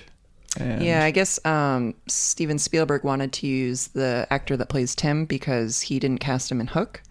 And so he was like, I next owe you time, one. yeah, he'll be in my next movie. Oh, And so like owed him one? Yeah, so he really weird. wanted to use this kid for some reason. So he was like, well, fuck it. We'll just make Lex older and Tim, the young, stupid one. So was the kid... was he supposed to play Robin Williams' like son in Hook, I'm assuming? Oh, I don't know. I guess Yes. there are a lot of Yeah. kids in that Just movie. didn't make it. Who Yeah. knows? He was one of the kids. He was great in this movie. I love that kid. I don't know. He has some like really good lines too. And it's like, and we're back in the car again. It was, I don't know. The movie is so scary. So when you get those moments of like comic relief, it was relieving. The comic relief was relieving. Huh. Yeah. Yeah. It's like horror and Weird. comedy. Who It's almost knew? like, it's almost like they meant it. It's almost like the tension between horror and comedy is the same. Yeah, well, let's talk about... we mentioned the book. Let's talk about the book a little bit. Sure. What I remember most is there was like a lot of science stuff that I kind of skipped because I just wanted to get to the point where they get to the island. Right. Of course, I read this when I was much younger than I am now. This is years and years and years ago. I think a few years after the movie came out. So, but I remember that Muldoon lives... And Hammond dies, and Hammond has a horrific. Oh, it's great. Oh, yeah. So gruesome. He gets attacked by the little Little guys. The little guys. Compies. Yeah, Compies. little compies. Yeah. Yeah. So they attack him, and their venom just sedates him. So he's like, "Oh, this is nice," and lays down and goes to sleep. And they describes how they pluck out his eyes and his nose. Yeah, he and- just sits there as they eat him alive. yeah, and he's alive as they're eating him. Which I feel like is, I mean, you couldn't do that in this movie without making it like an R, probably. Hard R. Yeah.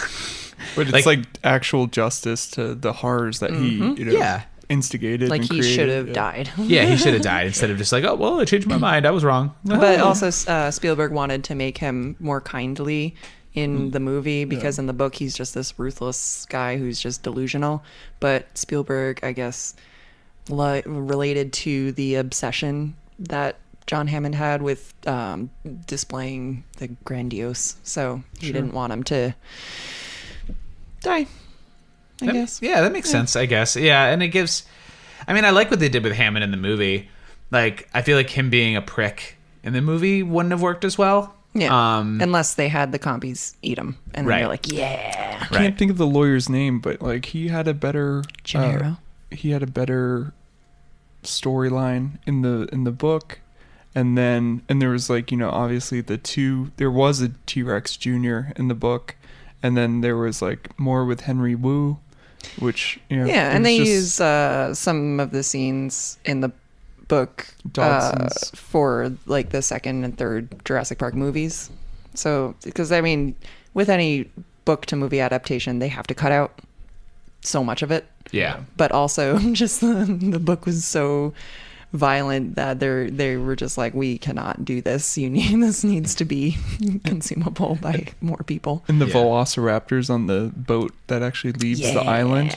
Oh, does that happen at the end? Yeah, and you see the velociraptor, I think, killing like some of the crew. Yeah, and, it's really the dark ending. Yeah, the storyline of the velociraptors in the book and how they discover their nest and like the way they see how they describe all the raptors in the book as like they're all facing the same way for some like compass direction and magnetic fields and whatever. And it's like it's very interesting how going into that storyline and they're like, what the fuck are these raptors doing? Like what birds are in like they're migration migrating? and, like what are they preparing for? And that's so creepy. Yeah, it's I'm really getting like creepy. chills right now. yeah. It's such a creepy book. I have to reread that because I feel like a lot of that was lost on me. Yeah. Probably. I mean, I cannot imagine a child reading this. This is I was 13. It's I so think, when graphic.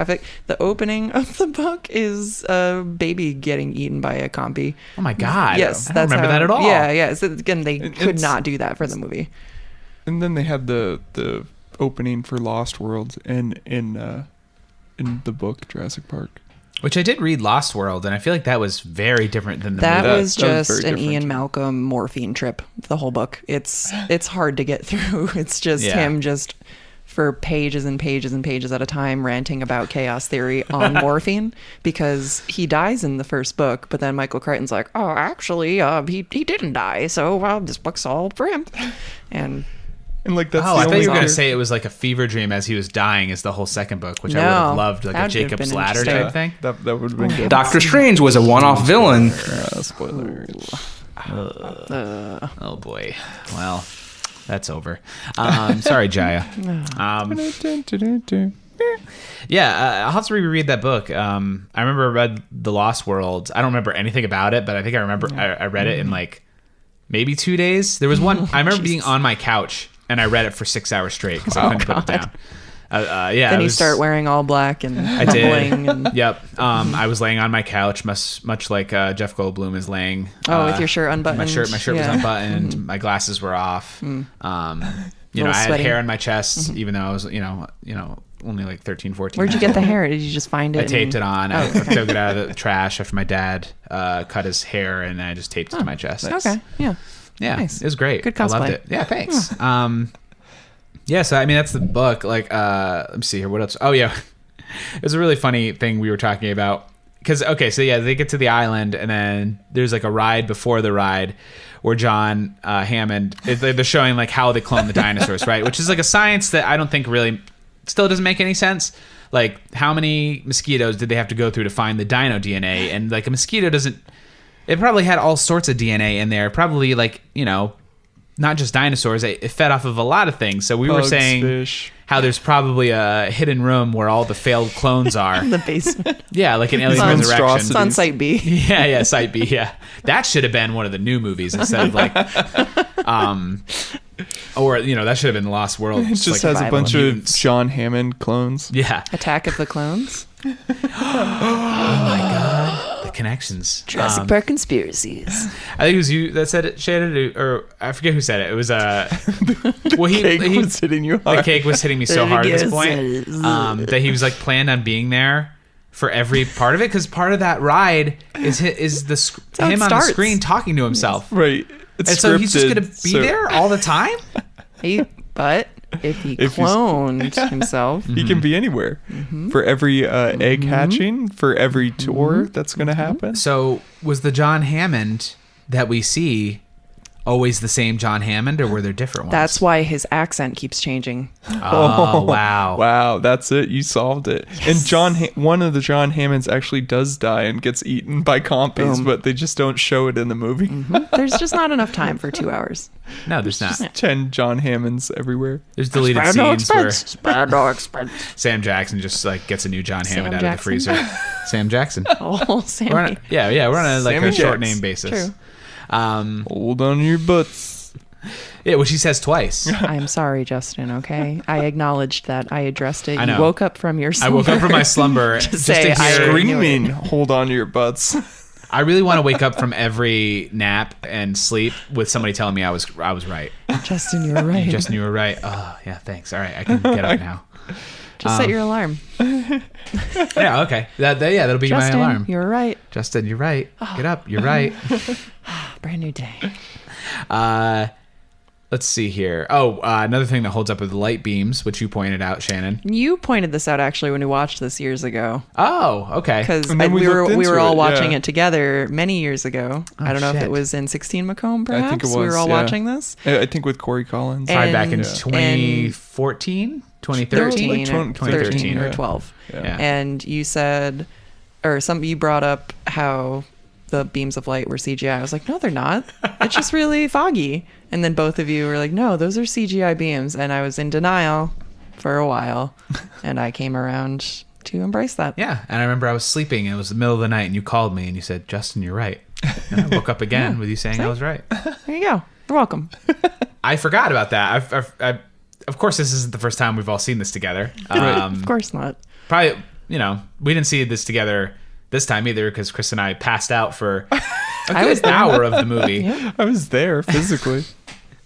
I was only kind of dozing in and out because I remember I kind of started going when they were talking about the Brachiosaurus versus Brontosaurus thing, and I was like, okay, I'm just gonna They don't talk about that. What are you talking about? There's no point no, where they they're have like, a whole discussion. "Oh, wait a minute. Brachiosaurus, Brontosaurus. Which one's real? No, and they roll out a TV and they watch a little infomercial thing about It's it. like, hi, I'm the Loch Ness Monster. Justin, you were right. And then I come in and they give me a bunch of money. That part of the movie? Wow. And then we eat a cake. And then a big floating cake Cake's with on eyes comes down and is like, eat me. Wow. I guess I must have been sleeping. I don't know. Weird. I thought that was in the movie. Wake up. Are you sleeping now? Oh my God. Also, the last thing I wrote down is that I love how the only way to detect if the T-Rex is coming is to look at a puddle or a glass of water in this movie. It happens Can't twice. see them. They're too big. They hide. Really, they're really Yeah, good they're at hide and predators. seek. Yeah. They're great at hide and seek. Not with water though. With ripples. No. Not So good if at you that. ever go back in time and you're in the jungle, Make just sure you make have sure a cup of water a little with cup you. of water so you can tell if it's coming. Don't or Don't not. drink it because you're gonna need it. Yeah. Right. So thirsty. Well, like when they're sitting in the cars and it's raining and Grant just puts the canteen out the window and apparently How much fills water it does he throughout the rain. catch, really? I don't know. Enough Yeah. to share. I guess. He offers it to Malcolm, who's wasted by this point off of his flask. He's wasted for a good portion of this movie. True. He's drunk and then he's on the morphine. Yeah. Oh, yeah. Yeah. We don't He's just see partying. I mean, he's a him get rock the star. morphine in the movie, but we know he gets it. Oh, it's right. Because he's all like sexed up. He's like, morphine makes me want to take my clothes off. My nipples are so hard. just bare my chest, just so. Spare no expense. Favorite scenes. Let's just cut to that. Like, I don't know. It's going to be difficult. Do you have any? I don't know. I think one of my favorite, what I enjoyed as a kid, is definitely like every scene with Malcolm in it. Like when, not even the dinosaur parts, but then when they're riding in the car together and he's doing the whole thing where he's talking to, like explaining chaos theory to her with the water on her hand, on Sattler's hand, and he's like, "Oh, look." You just like watching him touch her hands. It's pretty The hot. car shouldn't be moving, but Alan, look at this. oh, look at this. Just don't touch my wife. Ooh. Is Alan into that though? He how could he be. parties. He likes watching. Well, Just doesn't like kids. there's a part where Alan Grant is disgusted watching the raptors eat the cow, and then Hammond's just creepily looking at him. You like that? Kind of smiling. Spare no expense. Yeah. We have a Chilean sea bass. Alejandra's Doesn't prepared that it. sound good? But I love that chaos theory scene. I think my least favorite scene is when Nedry is trying to get the Jeep out from being stuck in the rain. Yeah, he's crashed. He's and crashed. He's off pulling that road. hook off. Right. And then he falls down the hill. And, Whoop. yep. And it has that fucking sound effect from like Looney Tunes of him falling. And it just, once I've heard that, I can never unhear it. And it just drives me insane because that's the only cartoon or like cheesy sound library. I don't remember the origin of why they put that in. They're like, oh, it's 2 tenths for the kids, so here's a little. He's fat and he fall down and go Yeah. boom. Isn't it funny, kids? Nedry go boom. Did you go boom boom? But I really do love the Dilophosaurus in the Jeep and with the fan. It's like the fan that is He's around his fanning neck. Nedry. Yeah, he's like, Oh, that feels nice. You're so It's hot hot in here. But Well, and then my- vomits the poison Yeah. on him. It's pretty awesome. Jeep's a rockin', don't come a knockin'.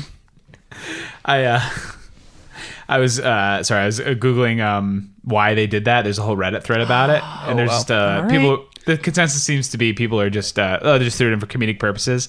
And then somebody says same thing in the Matrix Reloaded when Neo throws Smith into his clones and you hear bowling pins falling down.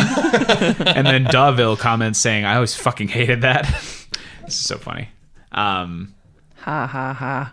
Yeet. But yeah, you love the Brontosaurus scene. What? Nope. Justin's cake brain kicking in. Justin, wake up. Nobody said that. Justin, I'd really appreciate it if you could be present, not on your phone. Thanks. Fucking millennials. Shannon, what's your favorite scene? Well, as I previously stated earlier in the episode, Chris, my favorite scene is when the lawyer gets eaten.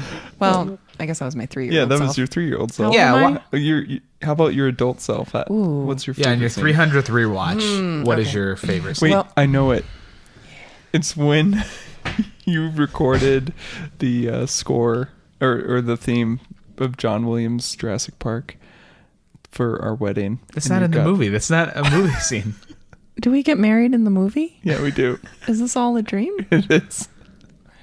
Oh man, this cake is messed. You guys are so fucked up. Jesus Christ. We gotta go see Comedy Bang Bang tonight in Philly. We're gonna be. Should I drive? I don't know. I'm fucking drunk. No, I'm gonna drive. I'm just gonna eat more cake. Great. To level it out. Great. Perfect.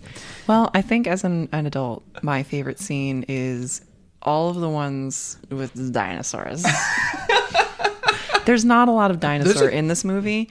I forget the exact minute count. It's like something like 13 minutes. It's something in the it's teens shocking. where there's just that's as much dinosaur as there is. So like when Muldoon and Dr. Sattler are going to the shed to reboot the power, and he's like, I've got to run. And then you find out that in fact he is being hunted. I like that. That's really scene's- great. That seems great. Clever obviously. girl. Yes. Yeah, that's a great scene. Yeah. Oh, and also then when Ellie's in the shed, she's like, "Oh, Mr. Arnold." Oh yeah, and then the arm. That's great. Yeah. Yeah, that's Oh, good. Mr. Arnold. Mr. Arnold. As if they've been friends the whole. Yeah. Yeah. Had they even met? Did I don't. No. Yeah, they did. Okay. Yeah, they briefly as like Malcolm's just on a table. And then she hands him like the. Oh wait, did they? Wait, no. no. Or was he already gone Did at she that go point? into the control room and did they see the control room? I don't Yeah, remember. she's in the control room. Okay, they must have met because Yeah. she knew his name. I don't trust either of you to remember. I was this. asleep. You were both asleep, so I was high on cake. I was high on a vegan cake. we're really prepared for this. Yeah, this is great. It's great. Isn't it interesting though? Just to go back to your point about how there's very little dinosaur in this movie. I remember reading like in Ghostbusters, there's very little of the proton packs and those being used, and yet that was like such a huge deal with the Ghostbusters reboot. People will remember the proton packs from this movie, from Ghostbusters, not Jurassic Park. Movie, Justin. Jurassic Park. It's a different movie. Yeah, but it's in it so little, and Dinosaurs then wearing proton and then in Jaws, there's very little shark. That's all people remember from that movie. Same So, with Alien, and it's less is more. Yeah, Yes. it's more of the what's building in your imagination and building that terror. Which is what. Sorry, I don't want to cut you off. Yeah, But no, go ahead. which I want to bring us to the new movies where I'm gonna give my hot take. I did not like Jurassic World. Did not like it at all. But that aside, there are fucking dinosaurs everywhere in this movie. Just love it. like to the point where it's like, here's a dinosaur. Have more dinosaurs. Just shoving it in your face. It's just a different I was movie coming stylistically. everywhere. It was. You're coming everywhere. Yes. I was covered in blood. Oh my God. It was so Jesus. arousing. It was so exciting, especially the end. Oh God. Like what? Which The part? end of Jurassic World. I barely remember any of Oh, this it's movie. so good. I stood up in the theater. I was freaking the fuck Yeah, out. It was so it's- good. It's when the Indominus Rex and the T-Rex are battling it out. And then like you're like, oh no, T-Rex. And then he finally like throws Indominus Rex down, and then the Mosasaurus comes out and eats the Indominus Rex, and you're like, bam, bam, bam. That's Wow. it. Yeah, that's pretty So badass. good. Oh, I love the image of you standing up in the theater and just going bam, bam, bam. It's like a sporting event. great. That's my sports.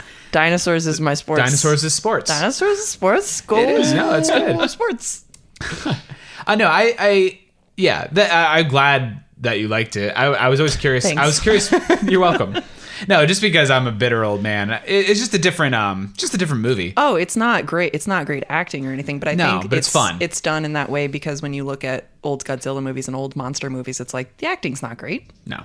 It's just about that you're the focusing on monsters. the monsters. And so when there's maximum monster, and you know what, I don't know. You know, it is what it is. It's cheesy and bad, and I completely understand when people are like, I don't like it. I'm like, all right, not for you. Totally makes sense. I'm there for the dinosaurs, and that's what they gave me. Yeah, and you're not going to recapture your youth. It's like you have Jurassic Park. This is that the kids have their new. You know what I mean? It's like The kids let it have be their what it is. newfangled Let people have dinosaurs. fun. Whatever. I think what I was just like. What I thought was weird is they just kept talking about how great the first movies were when they like find all the old stuff and the like, you know what I mean, like the old cars, and it's like, well, I guess maybe it made me sentimental, like touching on that stuff. But if Remember? you're trying to do your own thing, it's there. I don't know. It seemed like But the whole it's the theme of the point- movie was like the first movie was better. But the point of the movie is that, remember this happened? Yeah, it's true. Yeah, because now they're like, we 'cause need now- it. We're doing it better. They're trying to solidify the world building, I think, 'Cause- in the first one. Yeah, like they're in denial, like, no, this is going to work. It's going to be great. Because, you know, and when Hammond in the first one is like, next time we'll do this. I see what I did wrong this time. And so in Jurassic World, they're like, see, we figured it out. We got this shit on lockdown. It's fine. Don't worry. Everything's fine. Trust me. It's fine. It's fine. It's fine. Everything's It's fine. fine. Run. No, don't run. Please just walk. And then I didn't see the next, the most recent one. Fallen Kingdom. Fallen Yeah, Kingdom. yeah. I heard that was, there are people who I know who liked Jurassic World a lot and did not like Fallen Kingdom. That's fair too. Yeah, I'm not very into it. It was the first half of whatever the next movie is going to be. Oh, okay. It's more like a It's Empire setting up to Jedi, the like it's a third. trilogy. Yeah, and especially the way it ended. Yeah, totally. Definitely. But running with Yeah, that okay. Star Wars reference is just like it kind of has that similar thing where Force Awakens was good for a lot of Star Wars fans, and then Jurassic World was good for a lot of Jurassic Park fans, and Yeah. then the sequel was kind of like very even more mixed. It was exciting in Jurassic World 2 where they showed images Kingdom. of where they showed like the clips of the dinosaurs in the world, like the Mosasaurus in the big wave with the surfers on it. Oh. Ooh, that got me all tingly. Yeah, so was it's like the exciting. dinosaurs aren't. There's no longer a park, so it is literally Jurassic World. Like the dinosaurs are in our Oh, reality. that's the movie? Yeah. Oh, I didn't know that. Yeah. I kind of just had checked out at that The point. second, you mean Fallen Kingdom? Yeah. Yeah, Was that the ending? No, Fallen Kingdom is about like the rich dude that was Hammond's partner and like the dinosaurs being all modified and then selling them to rich people and then them getting out. And also there's like a clone kid or something. So What? it's Oh my God. It's kind of all over the place. I'm not too big into it, but I was there for the dinosaurs and I'm just waiting for the third one now. Well, yeah, just to like, all right, that's how we're I'm not going to watch the second one, the second Jurassic Worlds or the second Jurassic Park for fun. Right. Just to, But the third one all the time. Jurassic Park 3? Yeah. oh, the best, let's touch on this briefly because we're running out of time. The best one. I like a movie that starts shooting before the script is over. Hold on, is that what Jiah told you to say? Damn it, Jiah. Yeah, sorry, Jiah. The pterodactyls. I remember nothing about this movie. I just remember it was like, oh, Grant came back. And wait, is that the third one where Grant wakes up to He has a dream because he ate too much cake and he's on a plane and there's a velociraptor on the plane that turns to him and says, Alan, wake up. and it's like the raptor saying it in his dream. Are you serious? That Yes. happens. I kind It's of the best part of the movie. I like those, and I like then that, just turn yeah. it off. Yeah, but then love this. he's helping the parents the whole time find their kid. What's his name? Billy or something? I don't know. Yeah. William H. Macy is. I remember Yes. William H. Macy. Yeah. The, Yeah. the father, and It's pretty unbearable. then like I love him as an actor, but holy shit, they were unbearable. That was awful. It's like, oh well, people didn't like the second one as much. Let's just get Grant back in here, and he's gonna be looking for more kids. And that's what I'm afraid they're doing with the third Jurassic World. Is Because they're bringing him them back. all back. I'm like, guys, you tried this before? Is Didn't Goldblum work." coming back again too? Because I know Yes. he was in Fallen Kingdom. Yes, But he wasn't in Fallen Kingdom. he's just in the Long. court Like, scenes. it's- yeah. But like he's gonna Maybe be in the third 8 one. minutes. Like 8 minutes he was in the movie, if that. So in the third one, Grant's gonna show up on the Millennium Falcon and Yeah. then die at the hand of his son. Yep. That's it. Spoiler alert for Fallen Kingdom Yep. 2, 3. That's it. Still falling. Still fallen. Free falling. And I'm free. Yeah, I don't know. Yeah, let me know how you like. I'm curious to hear your thoughts on You're how not you gonna like watch it. it? No, We'll be I didn't back see on the second one. podcast. Well, yeah, Yeah. we'll come back and cover it. Yeah, Yeah. yeah, it'll Yeah. be fun. All right. Yeah, Jurassic Park. I don't know. You don't? Still holds we up. just talked about it. I don't know. Where am I? What don't you know? You love brontosauruses. That was the whole point, right, Chris? That was the whole That's point. his favorite part. It's his favorite dinosaur. Brontosauruses. Yeah, go see Jurassic Park if you haven't yet. I guess I don't know. It's Pick great. up seen the Topps comic book adaptation of the movie that was adapted from the book True. Oh, with Great George art. Perez on ink and I think Jill Kane on pencils, and which is like two huge people in 70s and 80s comic book industry working on this thing, and I don't know, it's just really surreal seeing it in comic book form. yeah, and it's of the movie. Yeah. Wow, that's crazy. I remember playing the video game for Nintendo. Oh, okay. Pain in the ass. Super Nintendo. It's yeah. so difficult. Super Nintendo. Yeah, so hard. I can't get through it. I've had it for I don't know how many years, and I still have. I think you, Chris, you played it once for me and Yeah. got a lot farther than I ever did. Or Chris Dalnadar, maybe? Chris Dalladar got Yeah. way further than I did. Yeah, because he's knew a fellow he beat the game JP head, like, and in childhood. Yeah. he played it so I could see what happens. He can do the dialogue. Like for a while you could do the dialogue because we were watching it at least once a month, if not once a week. That was to make sure that I could Once an keep doing hour. my life Yep. every day. It's like, can you sustain? This is what my life is, so This is the reality. buckle up. Just come at your partner with all cylinders firing, and I mean, see now if they it's, stick around. it's The Office, so Yeah. it was kind of a precursor. Yeah. Yep. There it is. There it is. There it and is. there it is, as Malcolm says. There it is. There it is. There it is. It was weird to me. Last final thought is that they made the guy a villain. The scientist in the first movie is now Henry Wu. Yeah, Henry Wu comes back and he's a villain. He mad. B.D. Wong. I have He's so like mad. a memory of them finding the Barbasol can, or is that a false memory? Is that a cake memory? Did they find that in Jurassic World? I don't know. No. No, not in Jurassic No. World. No. Okay, But they should, because it's buried on the island. right. But So the why would dinosaurs they- are still like, hey, I'm over here. Oh, yeah. So So, it's they're like, not really why? looking for. Well, they're gonna keep inventing reasons for them to go back to the island, so they can keep making movies. Yeah. I don't know. I want to see a whole movie that's just Congress trying to discuss whether or not they should pass a law against. That's what Jurassic Cloning. World 2 is. Really? Yes. Maybe I'll have to see this. It's more political and just like Claire, the Bryce Dallas Howard, like she's part of this advocacy group for the dinosaurs and then they discover that the old dude is cloning people because his granddaughter is actually his daughter. Spoilers. Oh my god, it's like Prometheus. It's a clusterfuck, but it's more on the political side of cloning. Does a dinosaur do a filibuster? Does Blue the Velociraptor walk into Congress and Do the cough. The Velociraptor. Oh. Okay. All right. She can do it. But I just want to watch Jurassic Park 3 for this dream sequence. Oh, where yeah. All the right. raptor is it's on When we get back remarkable. tonight, Raptors on a plane. sick. oh my god. These motherfucking raptors. Great. Well, thank you for joining me, Chris and Shannon. That's You're Jurassic welcome, Park. Justin. Thanks, Justin. Thanks, Jiah. Doctor Strange was a one-off villain. Wow, fuck Wow. you too, buddy. Wow, Come jeez, on. Jiah. Jeez. Oof. I thought we were friends. Where can we? We'll go to the plugs. So we talked briefly about the Trashberg comic. Where can we find Adrian Aardvark's music, or is there anything else you guys want to plug? Adrian Aardvark, you can buy our vinyl record on bandcamp.com. Search Adrian Adrian Aardvark. And also we're streaming most of our albums on every streaming service, Spotify, iTunes. You can find it. And also Shannon's in the band Doomfuck. And, I am. And you're on Bandcamp. Nope.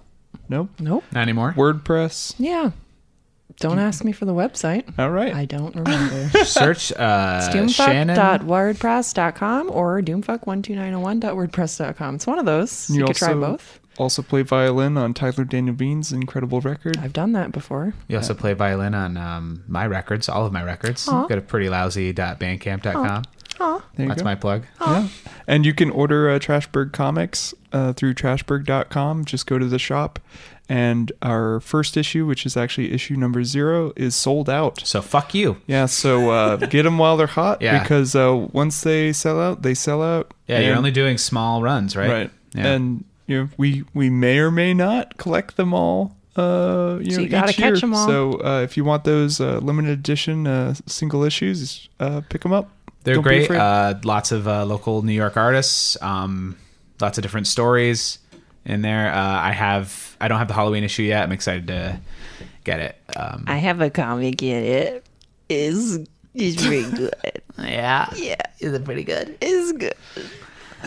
Cool. All right. That's all I got. Do you have any plugs? No, I had nothing going on. Great. What about the cake? Oh yeah, I'm gonna plug the cake in my fridge. Someone please take this cake from me Go before I to die. And LVAC, if you would like to LVs. write Take to their Justin cakes. about the cake or His about address is anything we've 7? discussed it. I'm always doing comedy. You can find out where to find me at steelstacks.org/comedy in the Lehigh Valley. You can also go to prettylousy.bandcamp.com. I'm also a musician.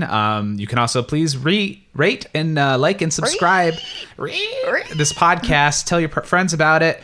I'm not going to tell anybody. We've done some good movies so far. Going to the back catalog, Good The Nice movies. Guys, I Heart Huckabees. I just posted today. That's up now. I don't know when Spoilers. this will be coming out, but we got Pee-wee's Big Adventure with guest star Christy Devlin. I don't know who that is. We got Magnolia's going to be coming out. Like, Can I come back? I've never seen that. for all of these? well, they're already recorded, so you can come back great. and listen to them with me. Please come back. We'll have you on anytime, or We just won't if leave you you, want to visit me. Justin. Please don't leave me. Don't leave me. Gonna do. That's not what I'm gonna do. I'm Batman. I am the knight. All right, so let's as we discussed earlier, we'll end it with the farts.